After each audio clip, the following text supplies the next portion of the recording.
Hello students, आज हम class 10th का चैप्टर 7 कोऑर्डिनेट ज्योमेट्री का इंट्रोडक्शन पार्ट देखेंगे।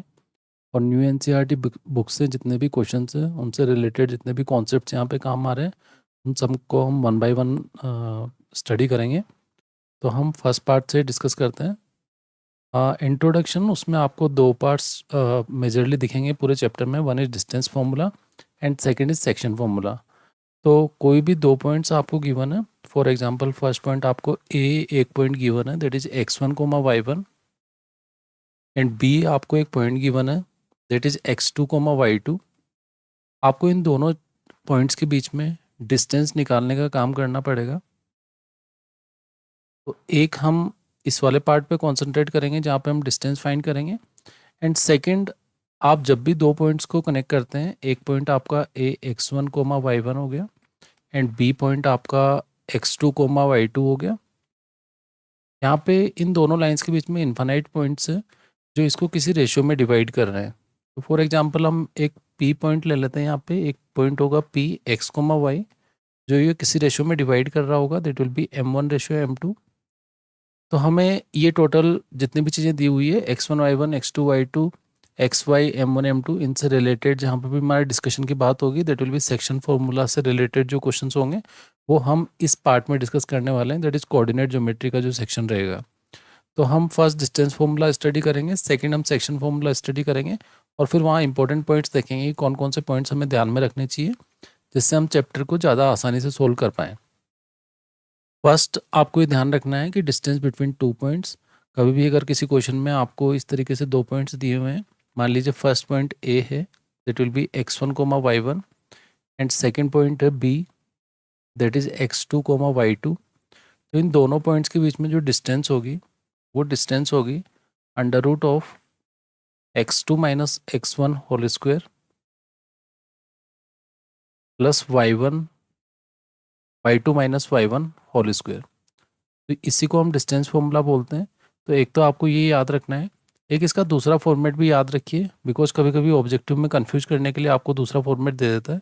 वहाँ पे आप याद रखिए कि अगर वो इस फॉर्मूले को इस तरीके से लिख देता है कि x1 minus x2 whole square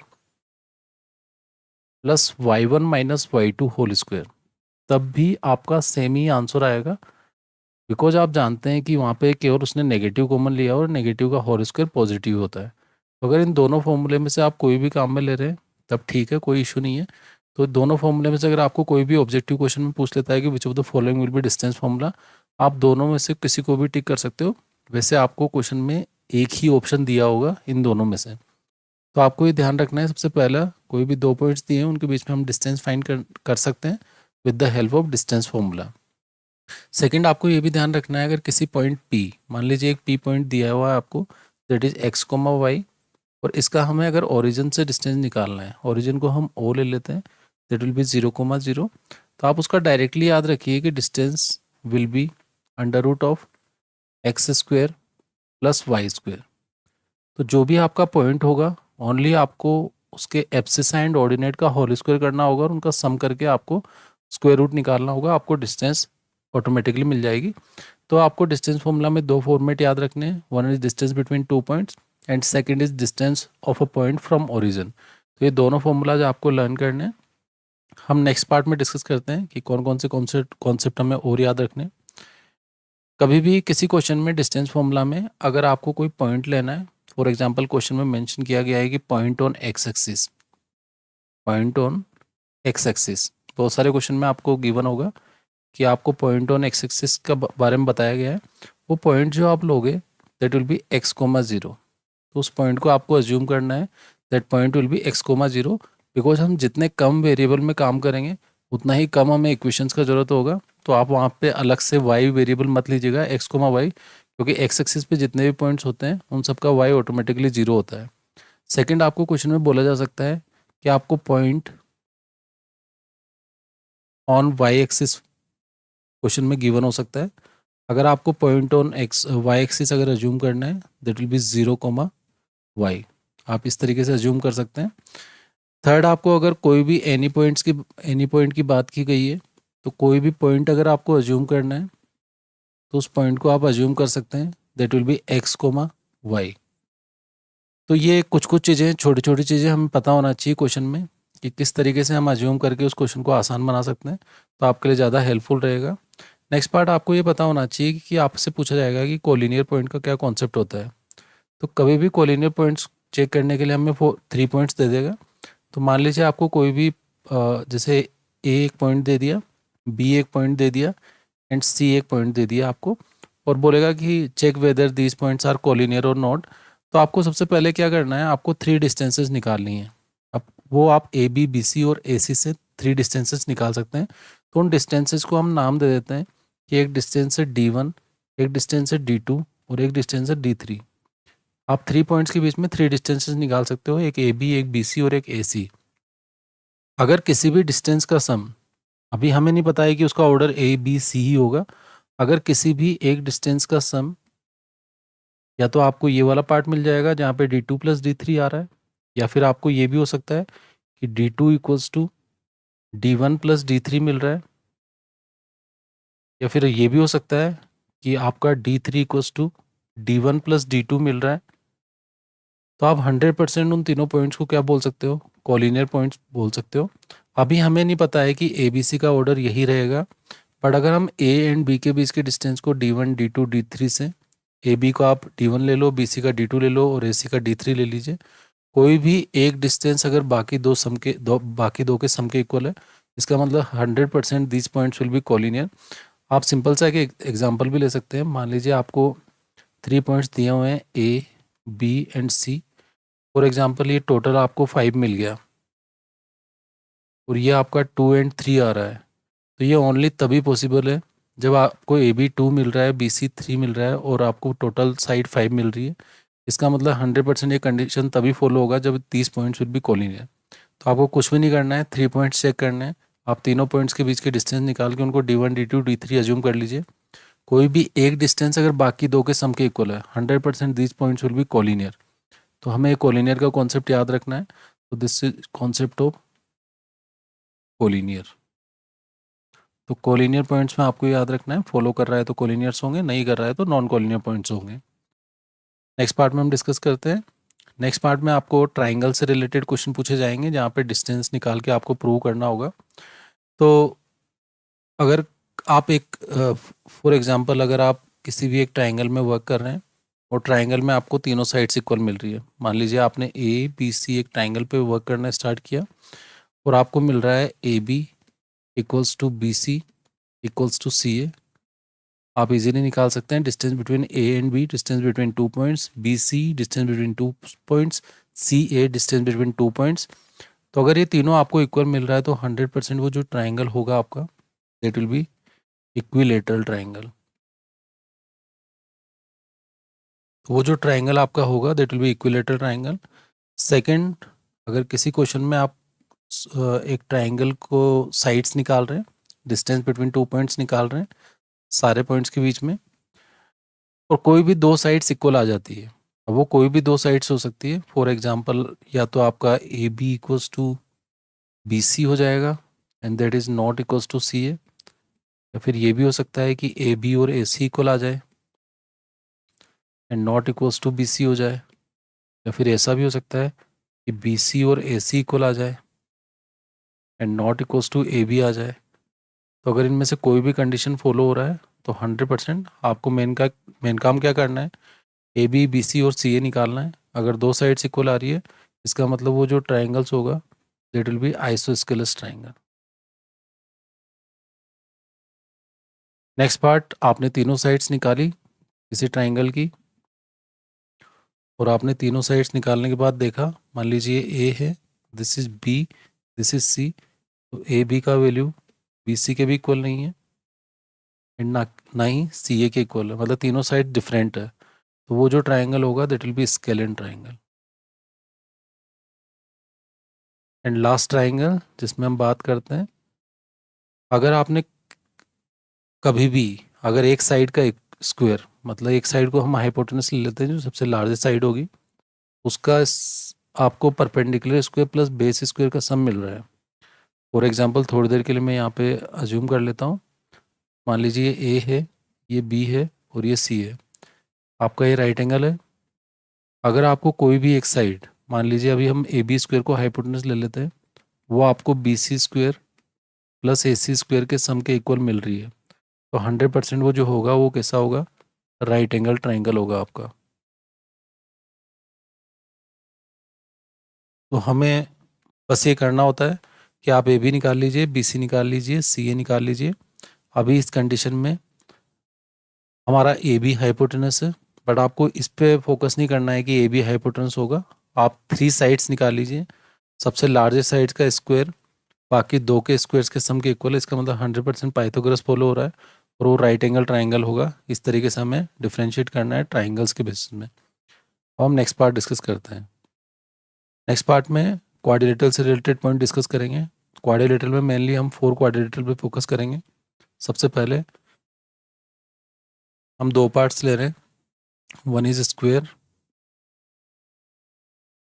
and rhombus.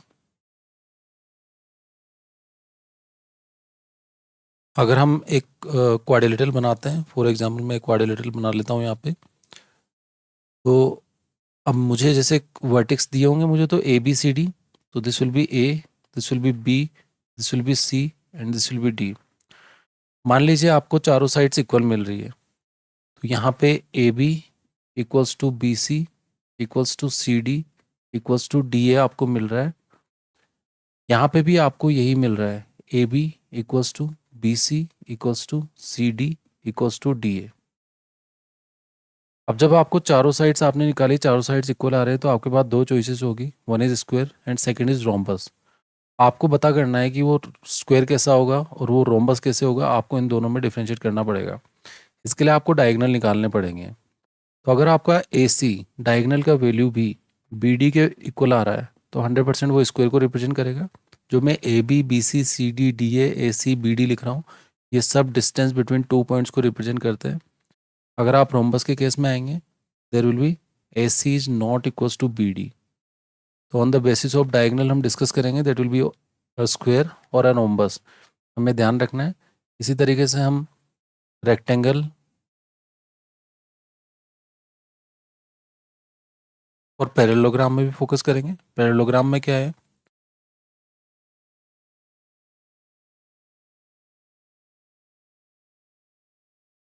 अब यहाँ पे क्या होगा, यहाँ पे आपको इस तरीके का एक फिगर दिया होगा जिसके वर्टेक्स होंगे ए बी सी डी। आपको ये जब आप साइड निकालोगे ए और बी के बीच की डिस्टेंस, वो आपको A B equals to D C मिल रहा होगा, और सेकंड आपको B C equals to D A मिल रहा होगा, मतलब अपोजिट साइड्स इक्वल मिल रही होगी। आपको पैरेललोग्राम में सेम चीज़ मिल रहा होगा। ये ए बी का जो वैल्यू होगा that will be equals to D C, and B C का जो वैल्यू है that is equals to D A. तो आप यहीं पे डिसाइड नहीं करेंगे कि वो रेक्टेंगल होगा या पैरेललोग्राम, हम on the basis of diagonal यहाँ पे भी डिसाइड करेंगे कि वो रेक्टेंगल होगा या पैरेललोग्राम। तो रेक्टेंगल के जो डायगोनल्स होते हैं वो आपस में इक्वल होंगे। अगर आपका A C equals to B D आ रहा है अपोजिट साइड्स में, तो आप रेक्टेंगल बोलेंगे, और अगर आपका A C is not equals to B D आ रहा है, तो आप उसको पैरेललोग्राम का नाम दे दीजिए। तो इस तरीके से आप डिफ्रेंशिएट कर सकते हो between square and rhombus and between rectangle and parallelogram. तो आपको क्लियर होना चाहिए कि किस तरीके से हम क्वाड्रिलेटरल में अंडरस्टैंड कर सकते हैं, बिकॉज ये सारे क्वेश्चन डिस्टेंस फॉर्मूला से रिलेटेड है। अब हम नेक्स्ट पार्ट डिस्कस करते हैं। नेक्स्ट पार्ट में हम सेक्शन फॉर्मूला, जो इसका पूरा चैप्टर का पार्ट बी है, फर्स्ट पार्ट में आपको डिस्टेंस फॉर्मूला से रिलेटेड क्वेश्चन मिलेंगे, सेकेंड पार्ट में आपको सेक्शन फॉर्मूला से रिलेटेड क्वेश्चन मिलेंगे। सेक्शन फॉर्मूला में बेसिकली हमें क्या करना होता है, फॉर एग्जांपल आपको फर्स्ट पॉइंट दिया होगा, it will be x1 comma y1, and second point आपको x2 कोमा y2। यहाँ पे आपको इन दोनों के बीच में इन्फानाइट पॉइंट में से कोई भी एक पॉइंट फाइंड करना पड़ेगा। वो पॉइंट कहीं भी हो सकता है, उस पॉइंट को हम नाम दे देते हैं, that will be x comma y। आप इस रेशियो को, जिस रेशियो में ये p पॉइंट इस ए बी लाइन को डिवाइड कर रहा है, उस रेशियो को हम लिख लेते हैं m1 रेशियो m2। अभी मैं थोड़ी देर के लिए यहाँ पे लिख रहा हूँ k रेशियो 1, बट मैं अभी इसकी ज़्यादा बात नहीं करूँगा, आगे मैं इसकी बात करने वाला हूँ। अभी आप केवल याद रख लीजिए कि एक ए बी लाइन है, उस पर कोई पॉइंट p है जो उसको m1 रेशियो m2 में डिवाइड कर रहा है। हमें सेक्शन फॉर्मूला में एक x के लिए फॉर्मूला याद रखना है और एक y के लिए फॉर्मूला याद रखना है। तो जब मैं x की बात करता हूँ, तो x का क्या हो जाएगा, first ratio second abscissa, second ratio first abscissa upon sum of ratio. तो अगर आपको एक्स फाइंड करना है तो आप इस फॉर्मूले को काम में लोगे, या आपको वाई फाइंड करना है तो आपका m1 y2 plus m2 y1 upon m1 plus m2। तो ये आपको x एंड y यहाँ से मिलेंगे, और x और y मिलने के बाद अपना पी पॉइंट आप बता सकते हैं। अब इस पूरे क्वेश्चन में अगर आप ध्यान से देखेंगे तो आपके पास जो जो चीज़ें हैं वो लिख लेते हैं। एक आपके पास रहेगा x1 और एक रहेगा आपके पास y1, एक आपके पास रहेगा x और एक रहेगा y, एक आपके पास रहेगा x2, एक रहेगा आपके पास y2, एंड लास्ट पार्ट जिससे आप डील करेंगे that will B m2 and m1। ये टोटल 8 चीज़ें होगी जो आपके पास होगी। अब इनमें से कभी आपको केवल 2 चीज़ें पूछेगा वो, कभी x1 y1 पूछ लिया, कभी उसने xy पूछ लिया, कभी x2 y2 पूछ लिया, कभी m1 m2 पूछ लिया, और बाकी सब गिवन होगा। तो यहाँ पे आपको 6 थिंग्स गिवन होगी, आपको 6 पार्ट्स गिवन होंगे,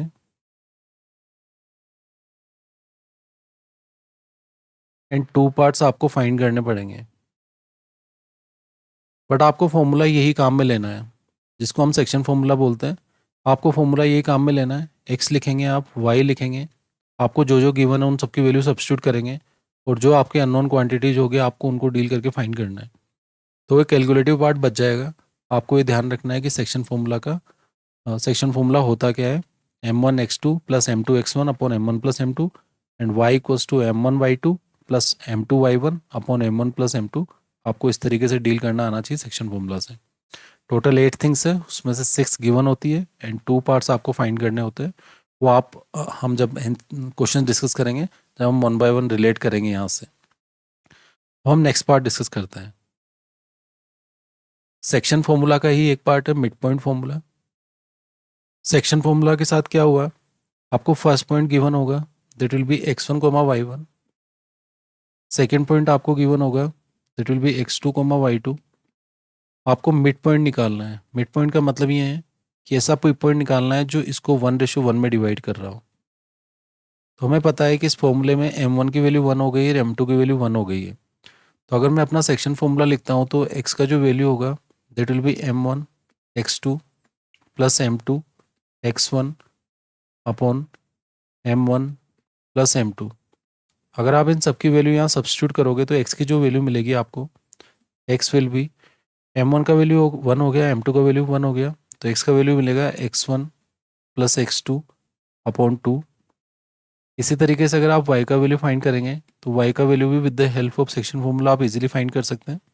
तो this will B m1 y2 plus m2 y1 upon m1 plus m2। यहाँ पे भी आप m1 और m2 का वैल्यू 1 1 सब्स्टिट्यूट करोगे तो y आपको कितना मिल जाएगा, that will B y1 plus y2 and divided by 2। तो ये जो x और y है ये आपके मिड पॉइंट के एब्सिस एंड ऑर्डिनेट को रिप्रेजेंट कर रहे हैं। तो ये जो पॉइंट होगा आपका P, उसके जो कोऑर्डिनेट होंगे that will be x1 plus x2 upon 2 and y1 plus y2 upon 2। या आप इन दोनों से रिप्रेजेंट कर सकते हैं। मेनली ये है कि दोनों पॉइंट्स के x कोऑर्डिनेट को ऐड करके डिवाइड बाई 2 करना है, और दोनों के y कोऑर्डिनेट को ऐड करके 2 से डिवाइड करना है, और इजीली आप सेक्शन फॉर्मूला वहाँ से मिड पॉइंट फॉर्मूला वहाँ से बना सकते हैं। तो ये आपको मिड पॉइंट फॉर्मूला भी ध्यान रखना है, जब हम क्वेश्चंस करेंगे तो इसका भी हमें ज़रूरत पड़ेगा। हम नेक्स्ट पार्ट डिस्कस करते हैं। नेक्स्ट पार्ट में आपको सेक्शन फॉर्मूला से रिलेटेड कुछ इंपॉर्टेंट पॉइंट ध्यान रखने पड़ेंगे। हमें ट्राई सेक्शन पॉइंट ध्यान रखने पड़ेंगे। ट्राई सेक्शन पॉइंट बेसिकली होता क्या है, मान लीजिए मैं एक लाइन ड्रॉ कर रहा हूँ और इस लाइन को मैं 3 पार्ट्स में डिवाइड कर लेता हूँ। तो हमने 3 पार्ट्स में डिवाइड कर लिया। क्वेश्चन में आपको ये पॉइंट दिया हुआ होता है x1 comma y1, and last point पे आपको गिवन होगा that will be x2 comma y2। जब हम ट्राई सेक्शन पॉइंट में डिवाइड करते हैं तो आपको 2 पॉइंट्स फाइंड करने होते हैं बेसिकली। तो आपको एक ही पॉइंट फाइंड करना पड़ेगा that will B P1, and दूसरा पॉइंट आप P2 के लिए काम करेंगे। आपको इंपॉर्टेंट चीज़ें क्या ध्यान रखनी पड़ेगी, जब मैं P1 के लिए काम कर रहा हूँ तो आप P1 के लिए अलग डायग्राम बना लीजिएगा। आप फर्स्ट पॉइंट को A ही नाम दे दीजिए, that will be x1 comma y1 and second point आपका b ही रहेगा, that will be x2 comma y2। जब मैं फर्स्ट वाला p1 पॉइंट फाइंड कर रहा हूँ, उस p1 के जो कोऑर्डिनेट मैं xy लेके चल रहा हूँ अभी, बिकॉज हमारे फॉर्मूले में xy ही है। हमें ये ध्यान रखना है कि जो p1 जिस रेशियो में इसको डिवाइड कर रहा है, मान लीजिए थोड़ी देर के लिए यहाँ पे x आपका पार्ट है, इक्वल पार्ट्स का मतलब ये भी x होगा और ये भी x होगा, तो इसका मतलब यहाँ जो रेशियो होगा आपका x रेशियो 2x होगा। तो इसका जो रेशियो होगा आपके पास 1 पार्ट इसके लेफ्ट हैंड साइड में और 2 पार्ट्स इसके राइट हैंड साइड में, तो इसके m1 और m2 होंगे 1:2। ये आपको खुद को ध्यान रखना पड़ेगा, क्वेश्चन में गिवन नहीं होगा। जब आप फर्स्ट पॉइंट निकाल रहे हो, आपको m1 गिवन है, m2 गिवन है, x1 गिवन है, y1 गिवन है, x2 गिवन है, y2 गिवन है, आप सेक्शन फॉर्मूला लगाइए और क्वेश्चन को सोल्व कीजिए। इसी तरीके से आपको जब P2 निकालना पड़ेगा, तो आप P2 के लिए भी डायग्राम बना लीजिए। यहाँ पे ये आपका x1 कोमा y1 होगा, आपको P2 फाइंड करना पड़ेगा। उसके भी मैं कोऑर्डिनेट xy ले रहा हूँ बिकॉज हमारे फॉर्मूले में xy है, और B पॉइंट पे आपको दिया होगा that will be x2 comma y2। इस पॉइंट का आपको रेशियो याद रखना पड़ेगा। इस पॉइंट से P2 से पूछोगे लेफ्ट हैंड साइड में कितने पार्ट्स है, 2 इक्वल पार्ट्स है, और राइट हैंड साइड में कितने पार्ट्स है, 1 इक्वल पार्ट है। इसका जो रेशियो होगा दैट विल बी 2:1। तो जब आप ये दोनों पार्ट्स करेंगे, ये वाला पार्ट भी सोल्व करेंगे और ये वाला पार्ट सोल्व करेंगे, और आप वहाँ पे जो निकालेंगे that will B P1 and P2 को आप कैलकुलेट करेंगे, और वही आपके ट्राइसेक्शन पॉइंट्स होंगे। तो आपको ये ध्यान रखना है। नेक्स्ट पार्ट है 4 इक्वल पार्ट्स। 4 इक्वल पार्ट्स और 3 इक्वल पार्ट्स बेसिकली सेम ही है।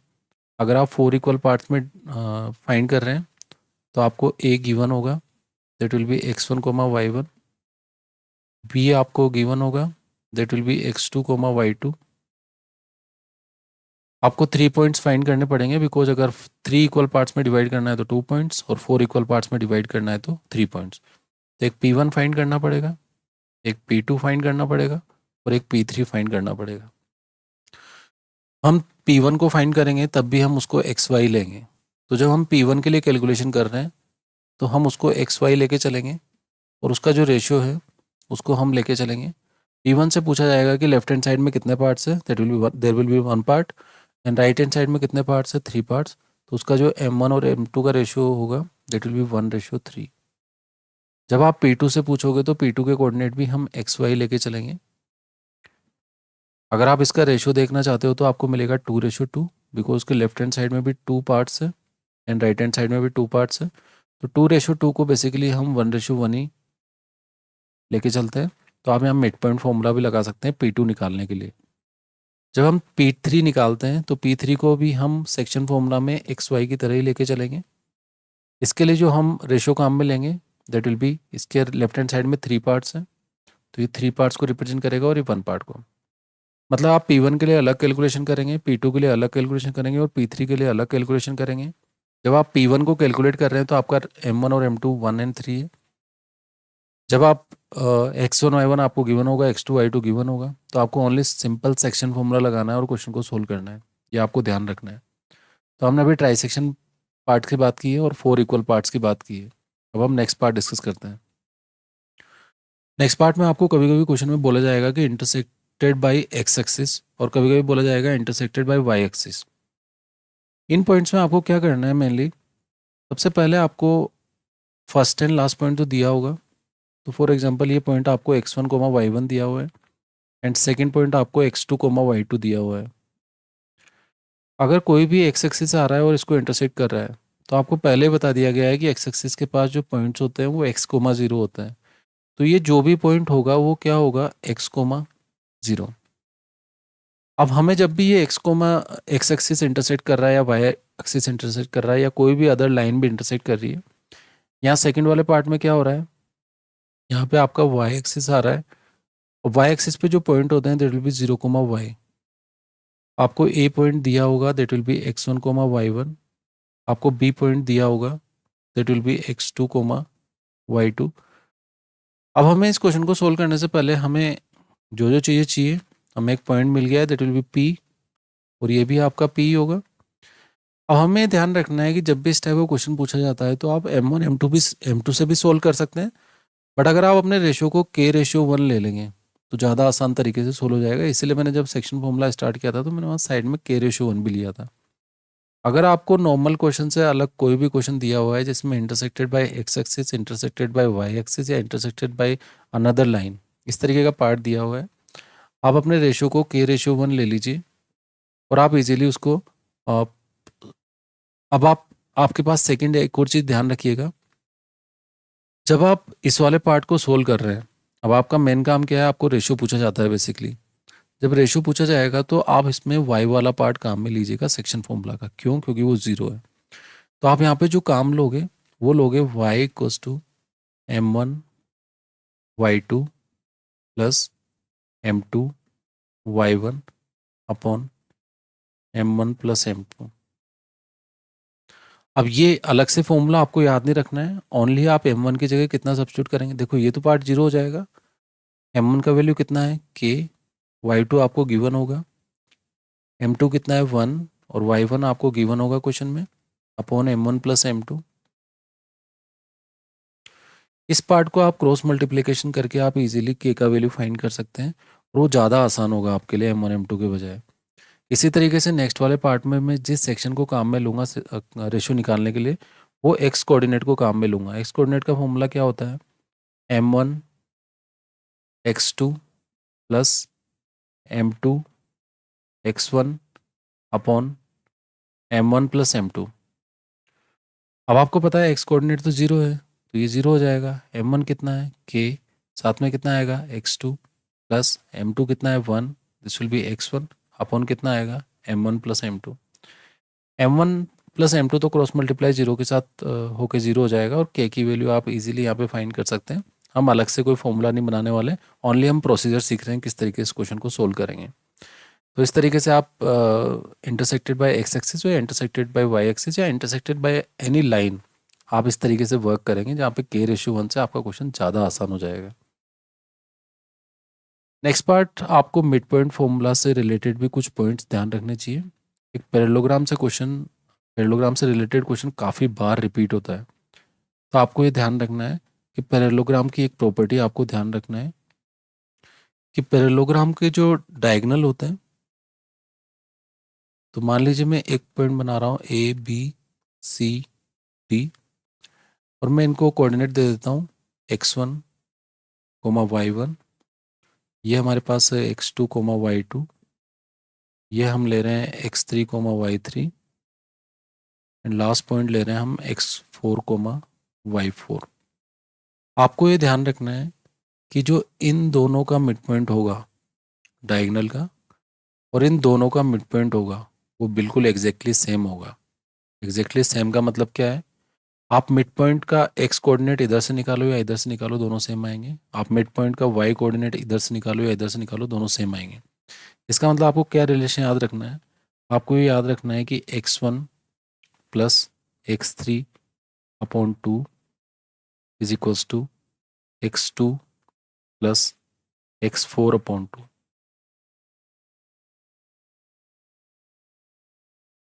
सेकेंड, आपको ये ध्यान रखना है कि जो y कोऑर्डिनेट है उनका भी सेम ही आएगा, तो y1 plus y3 upon 2 equals to y2 plus y4 upon 2, ये दोनों भी आपके सेम ही आएंगे। तो यहाँ से रिलेटेड कुछ अननोन थिंग्स आपको गिवन होती है, आपको ये सिंपल सा कॉन्सेप्ट काम में लेना है, अप्लाई करना है और सोल्व करना है।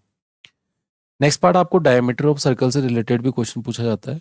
आपको बोल दिया जाता है कि डायमीटर के पॉइंट, मान लीजिए एक पॉइंट है ए x1 y1, बी आपको दिया होता है that will be x2 y2, आपको बोल दिया जाता है कि डायमीटर के एंड पॉइंट्स है और पी यहाँ पे xy की तरह काम करता है। तो आपको यहाँ simple section mid point formula, because आपका सेंटर 1/1 में डिवाइड करेगा, 100% सेंटर आपका डायमीटर को दो इक्वल पार्ट्स में डिवाइड करता है। तो आप यहाँ पे simple x1 plus x2 divided by 2 and y equals to y1 plus y2 upon 2, इसको अप्लाई करके जो भी आपको अननोन गिवन होगा, जरूरी नहीं हो वो xy अननोन होगा, आपका x1 भी अननोन हो सकता है और x गिवन हो सकता है। बस आपको कॉन्सेप्ट ये अप्लाई करना है मिड पॉइंट फॉर्मूले का और इजीली सोल्व करके आप उनका आंसर्स फाइंड कर सकते हैं। तो इस तरीके से आप इस सारे सेक्शन को काम में लेके, पैरेललोग्राम वाले को और डायमीटर ऑफ सर्कल वाले कॉन्सेप्ट को काम में लेके कुछ क्वेश्चन इससे भी सोल्व कर सकते हैं। अगर आपको ये कंप्लीट इंट्रोडक्शन अच्छा लगा है तो आप लाइक शेयर सब्सक्राइब कर सकते हैं, अपने फ्रेंड्स के साथ भी शेयर कर सकते हैं। Thank you so much for watching this.